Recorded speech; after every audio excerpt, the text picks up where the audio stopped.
the series of important topics for 2023 mains, in polity the next topic is Collegium System. This has been in news for various reasons this year. So it becomes a very important topic for this year mains. So let's try to understand what is Collegium System, how it has evolved over time, and what are the challenges associated with it, and what is the way forward. So what is Collegium System? It is a system of appointment and transfer of judges that has evolved through judgments of Supreme Court. This has come through judgments of Supreme Court. The term collegium has not been mentioned in Constitution. It has not been mentioned in any law. It is not by an act of Parliament or a provision of Constitution. It was purely evolved by the judiciary of this country. So now let's understand how this collegium system has evolved. It has evolved through three cases: first judge's case, second judge's case, and the third judge's case.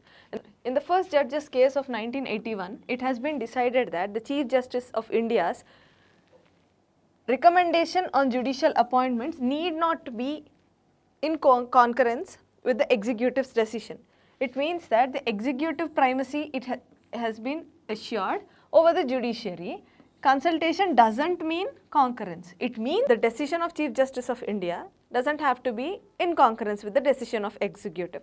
So here the executive has been given primacy over judiciary. This is the first judge's case. Next, coming to the second judge's case. In this case, the first collegium system has been introduced in this case, and consultation means concurrence. It means that the opinion of Chief Justice of India needs to be in concurrence with the executive of this country.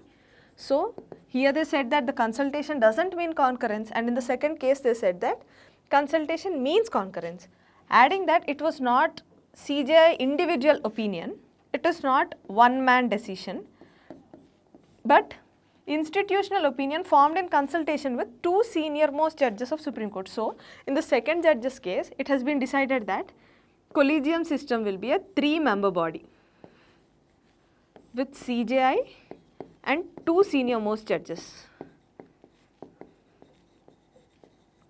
Now moving to the third judge's case. In the third judge's case, it expanded the collegium, making it a 5-member body with CJI and 4 of his senior most judges. It means in the first judge's case there was no collegium. In the second judge's case, it has been decided that collegium will be a 3-member body with one CJI and 2 senior most members. Third judge's case decided the collegium will be 5-member body with one CJI and 4 senior most judges of Supreme Court.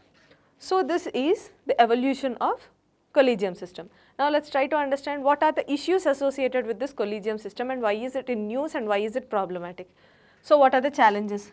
Firstly, collegium system doesn't follow transparency. It is not accountable because judges choose judges. Exclusion of executive resulting in accountability. This actually hampers the checks and balances of our Indian Constitution. There are chances of favoritism and nepotism because there is transparency in appointments. As there is no specific criteria for appointments, it becomes a ground for favoritism and nepotism. It is against the principles of checks and balances. It overlooks the talented junior judges and advocates. This is the major problem. This is resulting to lack of accountability. This is resulting in, again, going against the principles of checks and balances, and again resulting in lack of transparency. So these are the challenges associated with collegium system. So what are the measures that have been taken till date to do something about this collegium system, to try to reform this collegium system? First is Justice Venkatachalya Commission has suggested National Judicial Appointments Commission.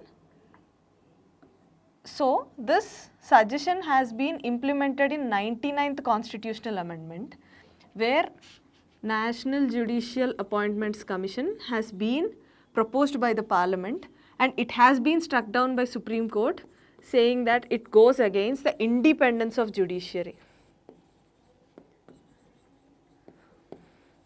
It goes against the independence of judiciary, and that is why this 99th constitutional amendment proposed a National Judicial Appointments Commission, which included the members of both executive and judiciary. However, this has not come into action because Supreme Court has stuck this 99th constitutional amendment saying that it is unconstitutional and it breaches the independence of judiciary. So, Justice Venkatachalya Commission and 99th Constitutional Amendment Act, and this memorandum of procedure was an agreement between Government of India and judiciary about the appointment and transfer of judges of higher judiciary. So, these are the three measures that have been taken to reform the collegium system. So, what need to be done? What is the way forward? Firstly, we need to reform the memorandum of procedure which has been signed very long ago, in lines with the demands and the present day situation. And yes, expanding the eligibility criteria, because as of now there is no eligibility criteria, there are no specific set criteria. We need to expand the eligibility criteria as there are no set criteria or guidelines to appoint or transfer the judges.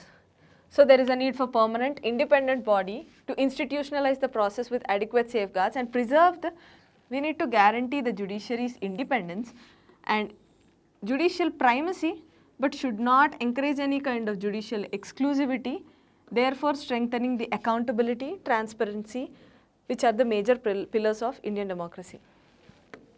Thank you.